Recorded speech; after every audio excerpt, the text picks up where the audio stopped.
اعوذ باللہ من الشیطان الرجیم بسم اللہ الرحمن الرحیم۔ سورۃ البقرہ کے دوسرا سپارہ مکمل ہو چکا ہے۔ آج سے ہم انشاءاللہ تیسرا سپارہ شروع کریں گے۔ اس سے پہلے میں ایک دفعہ پچھلے جو ہم نے رکوع پڑھا تھا نا، اس رکوع میں یہودیوں کے کچھ واقعات کا ذکر ہوا ہے، تو ان سے ہمیں کچھ اسباق ملتے ہیں۔ وہ اسباق ایک دفعہ پہلے دہرا چکا ہوں، ایک دفعہ پھر بتا دوں، کیونکہ ہمیں یہی دیکھنا ہے نا کہ بھی قرآنی آیات میں قصے کہانیاں جو پچھلی امتوں کی بیان کی گئی ہیں، وہ بیان کرنے کا مقصد کیا ہے؟ بھی ان سے ملنے والے سبق حاصل کریں، انہیں اپنی زندگی میں لاگو کریں۔ ورنہ یہ تو کافروں کی تو سب سے بڑا اعتراض ہی یہی تھا، وَقَالُوا أَسَاطِيرُ الْأَوَّلِينَ اكْتَتَبَهَا، کہ یہ تو پچھلے لوگوں کی کہانیاں لکھی ہوئی ہیں، بس اس میں اور کچھ بھی نہیں ہے۔ تو ہم نے یہی دیکھنا ہے کہ بھی جو ایک کتاب مکمل ہو چکی ہے قیامت تک کے انسانوں کے لیے کافی ہے، ان میں یہودیوں کا، پچھلی امتوں کا، قوم فرعون، قوم عاد، ان کا بار بار ذکر کیوں کیا گیا ہے اور اتنے اہتمام سے کیوں ذکر کیا گیا؟ ہم نے ان سے ملنے والے سبق دیکھنے ہوتے ہیں۔ تو اس سے پہلا سبق ہمیں یہی ملتا ہے کہ ہمیں ایسے بلند و بانگ جو دعوے کرتے ہیں نا ہم، کہ ہم یہ کر لیں گے وہ کر لیں گے، تو ایسے دعوے نہیں کرنا چاہیے، کیونکہ بعد میں مطلب اگر ہم نے پورا نہ کرنا ہو تو ایسے دعوے کرنے کا فائدہ کوئی نہیں ہے۔ جیسے جب جو ایک غصے میں جب آپ صلی اللہ علیہ وسلم نے جب صحابہ کو لڑنے کے لیے کہا تھا، وہ بھی پوچھا تھا کہ تم میرے ساتھ لڑو گے کہ نہیں، تو انہوں نے آگے سے یہی جواب دیا تھا صحابہ نے کہ آپ ہمیں ایسا نہ سمجھو جیسے یہودیوں نے حضرت موسیٰ کو کہا تھا کہ جاؤ تم اور تمہارا خدا لڑو، ہم یہاں بیٹھے، ہم آپ کو ایسا کہ ہم آپ کو کبھی بھی مایوس نہیں کریں گے۔ یعنی صحابہ نے جو دعویٰ کیا تھا اپنی جان قربان کرنے کا، مال سب کچھ قربان کرنے کا، انہوں نے وہ کر کے دکھایا۔ تو دعویٰ ایسا کرنا چاہیے جو مکمل کر سکیں۔ پھر دوسری بات یہ کہ یہاں پہ یہ ہے کہ جب اللہ کوئی حکم دے دے تو آگے سے ہمیں اس میں اعتراض نہیں ہونا چاہیے۔ یہ قرآن پاک کی آیت ہے کہ مومنین کے لیے یہ بات جائز نہیں ہے کہ جب اللہ اور اس کا رسول کسی بھی معاملے میں کوئی فیصلہ کر دے تو وہ اس میں ٹانگ اڑائے، تو اس میں کوئی یہ کہے، ٹانگ اڑائے نہیں سوری، اس میں یہ کہے کہ میری رائے یہ ہے۔ جب اللہ اور اس کے رسول نے کوئی بات کر دی، پھر اپنی رائے کہنے کا وہ کوئی حق نہیں رکھتا۔ پھر تیسری بات یہ کہ اللہ تعالیٰ نے یہاں پہ بتایا کہ اللہ تعالیٰ نے طالوت کو بھی ان کا بادشاہ بنا کے بھیجا۔ اگر وہ اللہ تعالیٰ اس کی کوئی وجہ نہ بھی بیان کرتے تو بھی حکم ہی تھا، پورا کرنا تھا۔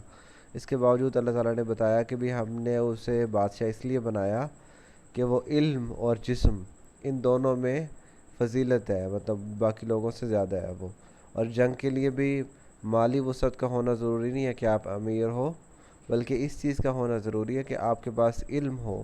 جنگ و جہاد کا، اور جسمانی طاقت ہونی چاہیے، کیونکہ آپ سپہ سالار ہوگے، پھر جب جنگ کر رہے ہوگے تو سب سے آگے آپ ہی ہونا ہے نا، تو آپ کو دیکھ کے آپ کی فوج چلے گی۔ تو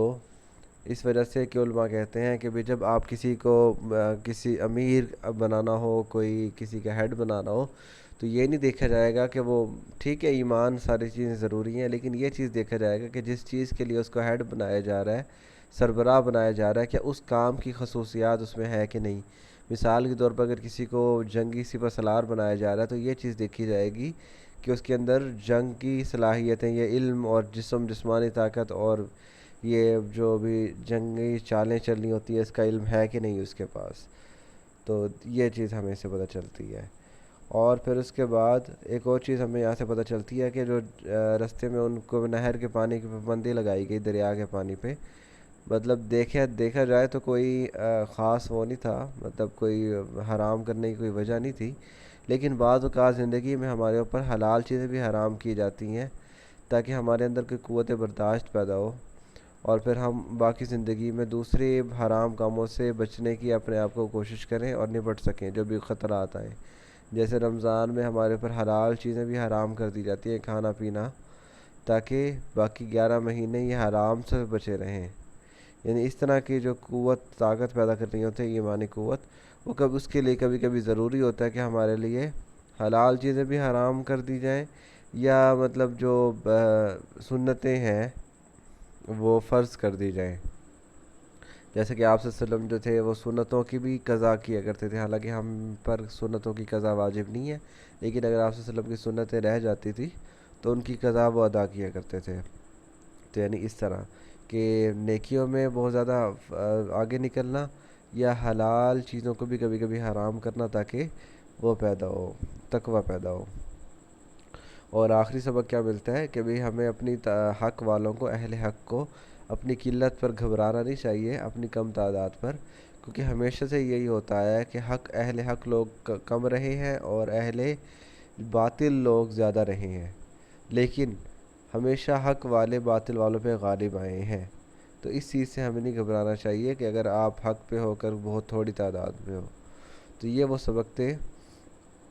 جو ہمیں اس آخری رکوع سے ملتے ہیں۔ کل انشاءاللہ ہم تیسرا سپارہ شروع کر دیں گے۔ وما علینا الا البلاغ المبین۔